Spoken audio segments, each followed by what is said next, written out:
बड़े भाई और हमारे सहपाठी रहे श्री देशराज जी, जो कि ब्लॉक कांग्रेस कमेटी के उपाध्यक्ष हैं, और साथ में रोशन ठाकुर जी, ये भी ब्लॉक के कार्यकारी अध्यक्ष जी हैं, गणमान्य व्यक्ति। उनका मैं यहाँ पर पधारने पर बलोगी गांव में अपनी और अपने गांववासियों की तरफ से बहुत बहुत धन्यवाद करता हूँ। एक बार जोर से करतल ध्वनि से इनका स्वागत कीजिए। अब बात रही मैडम आशा जी की, हम तो पहले से इनके बहुत ऋणी हैं, क्योंकि जो भी काम किए वो इन्हीं की देन है हमारे लिए। आज जो बच्चे यहाँ बैठे होंगे, जो अभी वर्तमान में ये सोचते होंगे कि ऐसा ही था, ऐसा नहीं था, वो तो हमसे पूछो कि हम कितना कितना पैदल चल करके। एक बार की बात है, जब हमारी इलेक्शन ड्यूटी लगी हुई थी तो हमारी रियासत थी बरंगाल में, बरंगाल यहाँ समाज से बस छूट गई, बस छूट गई, 5 मिनट या 2 मिनट का फर्क पड़ा, पूरा रास्ता पैदल चला। उस वक्त गाड़ियाँ भी नहीं होती थी, कोई प्राइवेट गाड़ियाँ भी नहीं चलती थी, एक बस आती थी, अगर वो चली जाए तो फिर कोई भी सुविधा नहीं होती थी। तो उस वक्त की इस तरह की हमारी जो था, हमारा इलाका इतना पिछड़ा हुआ था, लाइट की कोई सुविधा नहीं होती थी, 2-2 3-3 महीने लाइट नहीं आती। तो जब मैडम जी से हमने ये रिक्वेस्ट की तो उन्होंने हमारे गांव में एक क्या, इसी गांव में 2 ट्रांसफार्मर लगे हुए हैं, तो अब बिजली की सुविधा से हम जो अब रेगुलर हमें जो अब बिजली मिल रही है, सब इनकी देन है। उसके बाद बात रही हमारी शिक्षा के क्षेत्र की, तो मुझे बड़ा दुख होता है कि जब मैंने 8वीं जो है बनाड़ स्कूल था, बनाड़ के बाद मैंने 9वीं करने के लिए चकड़ू, कितनी दूर है चकड़ू, और यहाँ से ये कंडे के रास्ते से पैदल जाता था, तो मतलब चकड़ू जाकर के मैंने 10वीं की थी। तो यहाँ 10वीं पाठशाला नज़दीक नहीं थी, सुंडला थी। तो मैडम जी की कृपा से आज जो है हमारा जो है यह बनाड़ का जो 8वीं स्कूल था, इसका भी हम, मेरे पिता श्री उप प्रधान थे उस वक्त, तो हमारे जीजा श्री शाराराम जी प्रधान थे। तो मुझे उस बात का दुख था कि देखो हमारे यहाँ स्कूल का काम ही है, तो सब तभी अगर इनकी भावनाएं लोक सेवा की है, तभी से हमारे इस इलाके में तरक्की हुई। दिन रात इन्होंने हमारे इलाके के लिए सोचा। और मैं ये भी बताना चाहता हूँ, आजकल की जो हमारी पीढ़ी है, कि ये मंगलेरा या वांगल से ये पूरा इलाका इन्होंने पैदल चला हुआ। जुतवान से यहाँ से आते थे, मंगलेरा से जुतवान से होते हुए पिछले कंडा क्रॉस करके पीछे यानी कि तेल का साइड, यहाँ से आना, बनाड़ से होते हुए खैरी जा करके रोड। तो इतना इन्होंने हमारे लिए संघर्ष किया और हमारे लिए इतना मेहनत करके इन्होंने हमारे इलाके को डेवलप किया। तो भी हमारे कांग्रेस के वरिष्ठ सदस्य, सबसे पहले तो मैं माननीय मैडम का, आपकी सड़क जो इन्होंने FRA से अभी जिसके ऑर्डर हुए हैं, उसके लिए मैं आप सब लोगों की तरफ से इनका धन्यवाद करता हूँ। ये बहुत बड़ा यहाँ के लिए मुश्किल भरा काम था।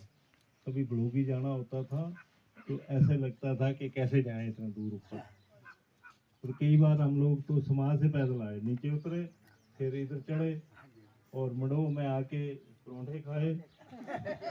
बागरू राम जी थे तब परवान, तो वहाँ से फिर चले, फिर ये पार पहुँचे और फिर नीचे उतरे, नीचे से फिर चढ़े, फिर ऊपर इनके घर में ही 40 महीने शेष हैं। समझ लो कि 3.25 साल हमारे पास है, 3.5 साल, ठीक है। तो 3.25 साल जिस सरकार के पास हों, अब ये जो हमारे मित्र हैं भारतीय जनता पार्टी के लोग, ये कहते हैं कि 4 तारीख के बाद हमारी सरकार बनेगी। इनको पूछो कि भैया आप लोगों को गणित आता है, पढ़ा आता है? 68 टोटल हैं MLA, और 68 में से हमारे 6 लोग चले गए, ठीक है।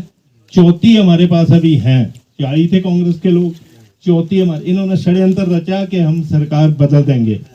अब पता नहीं धन बल से पैसे खर्चे क्या किया, जो भी किया ड्रामा, जहां ये हर स्टेटों में करते हैं, यहाँ भी ड्रामा किया। और 6 इन्होंने MLA जो हैं वो वोट राज्यसभा में दूसरी तरफ डलवा दिया और वो बीजेपी में शामिल हो गए। अब वो ना घर के रहे ना घाट के रहे, वो तो सोचते हैं कि हमने कर क्या लिया।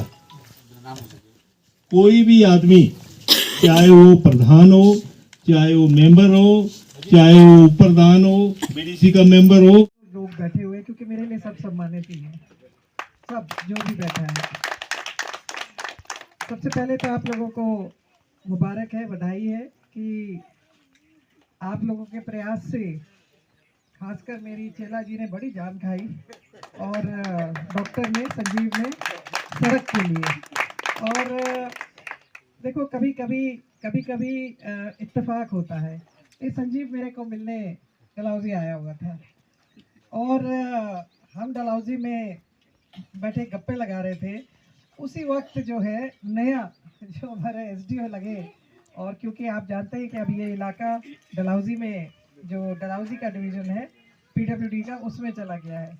बाय चांस वो भी अपनी मिठाई लेके आए थे, क्योंकि वो भी प्रमोट हुए थे और वहीं पे बात हुई। और मैंने उनको बोले मैंने का पहला और आखिरी काम आपका है बलोगी का काम करना। और देखो भगवती की कृपा हुई, और जो 5 साल पहले हो जाना चाहिए था, यही काम जो है 5 साल पहले हो जाना चाहिए था, मगर 5 साल तक बीजेपी की सरकार रही और इनका कोई इरादा नहीं था। मैं ये नहीं कहती कि आपकी क्यों नहीं बनाई, मुझे वो सड़क बता दो जो इन्होंने बनाई। चलो तुम्हारे नहीं बनाई, कोई गल नहीं, दसो तो सही कौन सी बनाई, एक दसी दो एक, कि ये बीजेपी वालों ने अपने समय पे ये सड़क जो है उन्होंने बनाई। और मैं बुराड़ पंचायत का धन्यवाद भी करना चाहती हूँ कि हालांकि मेरे चुनाव में हम काफ़ी मतों से पीछे रहे, मगर बुराड़ एक ऐसी पंचायत थी जहाँ पे, ठीक है, भलोगी का जो बूथ था ये 9 वोट पीछे था, मगर जो भुनाड़ का बूथ था वो 65 वोट आगे था, तो मिला करके भुनाड़ पंचायत जो थी वो आगे थी। तो हमने भी कमी नहीं रखी, क्योंकि यहाँ हम पंचायत तो भुनाड़ में ही बैठे हुए हैं। तो मैं ये बताना चाहूँगी, आपकी भलोगी की सड़क तो की, मगर भुनाड़ की सड़क को और चौड़ा करने के लिए, और जिसको हम बोलते हैं अपग्रेडेशन के लिए कितने करोड़ बाबू जी?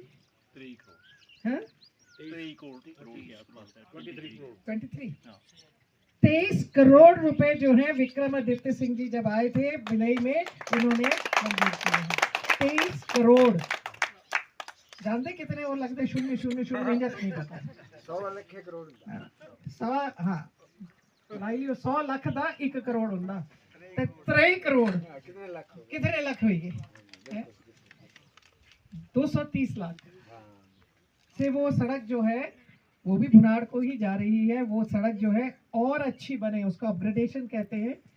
सुरेश जी हमारे साथ बैठे हुए, इन्होंने बतेरे इनके लाइनें खींची ऐसी पीडब्ल्यूडी में जब ये थे। और जो साथ देगा प्राथमिकता भी उसी को मिलेगी। ऐसा नहीं है कि बाकी नहीं, हमारे और भी सड़कें हैं जिसमें हमारी डांड चकोतर, हमें सबसे ज़्यादा जो हमें समर्थन मिला वो डांड से मिला। डांड के बारे में लोगों को बड़ी गलतफहमी होती है। जो डांड का पोलिंग स्टेशन है वो किहार में है, और जो सड़क है वो डांड पंचायत तक भी जा रही है। उस सड़क के लिए भी 16 करोड़ 18-19 करोड़ रुपए उसके लिए भी सैंक्शन हुए हैं।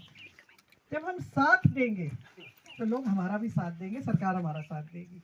ठीक है, जैसा आपको पता है कि जब चुनाव आया, अभी जो लोग कह रहे हैं आनंद शर्मा जी बाहर से हैं, तो जे इत्थे एमएलए बनाया से इत्थे दा से तो चुराइए हैं से तुम्हारे डलहौजी दा दसो, अपने खुद करें तो रास लीला, दूसरा कोई कुछ बोले तो कैरेक्टर ढीला। ये कोई गल बन गई? अपना इनको जो विधायक है वो अंदर का नजर आता है। और आनंद शर्मा जी जो कि हिमाचल प्रदेश के शिमला से हैं, और शिमला सीट जो है वो रिजर्व सीट है। आनंद शर्मा पंडित आदमी है, दसो तुसी पंडित आदमी की है लड़ना रिजर्व सीट का, जो सीट ही शेड्यूल कास्ट के लिए है, उससे आनंद शर्मा जी कैसे लड़ सकते हैं? तो आनंद शर्मा जी 24 साल तक सांसद रहे, 24 साल राज्यसभा में हिमाचल प्रदेश का प्रतिनिधित्व किया उन्होंने, और हिमाचल प्रदेश का प्रतिनिधित्व करते हुए हिमाचल प्रदेश का नहीं हिंदुस्तान का झंडा लगा करके 126 देशों में उन्होंने हिंदुस्तान का नाम जो है ऊंचा किया। विदेश मंत्री थे वो, सूचना प्रसारण मंत्री थे वो। आप लोग मैं क्या बोलूं, मैं आपको तब बोल रही हूँ कि आपने एक बात बताई है, आज पहली बार किसी ने बोला ये, आज से पहले कभी किसी ने नहीं माना, ना किसी ने बोला, आज आपने बोला है, तो इस पे हम सर्वे करने का काम जो है बोलेंगे। तो नटल उनको लेके मैं आऊंगी, तो नटल जाने से पहले रास्ता यही है, यहीं से जाना पड़ेगा उनको। तो मतलब वो ऐसा मंत्री या ऐसा एमपी बनेंगे जो इलाके में नजर आएंगे। बहुत अच्छे आदमी है, मेरे तो बड़े निजी और घनिष्ठ मित्रों से हैं। आप लोगों से संबंध तो मेरी शादी के बाद बना, मेरी शादी को 45 साल हो गए, लेकिन आनंद शर्मा जी से मेरा संबंध जो है 54 साल का है। मैं स्कूल में थी, वो कॉलेज में थे, और हमारी तब की दोस्ती है, बड़ी पक्की दोस्ती है। तो कोर्ट में जब केस लगता है ना, जान पहचान होती है, वो उसकी सुनवाई भी करता है। और 54 साल तो यहाँ बहुत सारे लोगों की उम्र ही नहीं होगी उतनी, तो मेरी आनंद से दोस्ती है। मैं स्कूल में थी, वो कॉलेज में थे, हम इकट्ठे पले बड़े हैं, राजनीति में भी इकट्ठे रहे, एक ही पार्टी में रहे हैं, लड़ाइयाँ भी लड़ी हैं पार्टी के लिए, सरकार के लिए, अपने इलाके के लिए, अपने हिमाचल प्रदेश के लिए। केंद्र सरकार हमारी बनती है देगी अपनी और आगे ट्रेनिंग करने के लिए।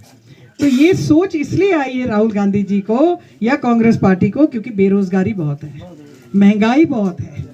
ये लोग जो बोलते थे, हमारी जब सरकार थी, मनमोहन सिंह जी की सरकार थी, 400 से थोड़ा कम जो है सिलेंडर था, बड़ी रौली पाई। बहनों, वोट देने जाना तो सिलेंडर देख के जाना। अब मैं आपको बोलती हूँ, छू के जाना, करंट लगता है, पूरे 1200 रुपए का करंट लगता है।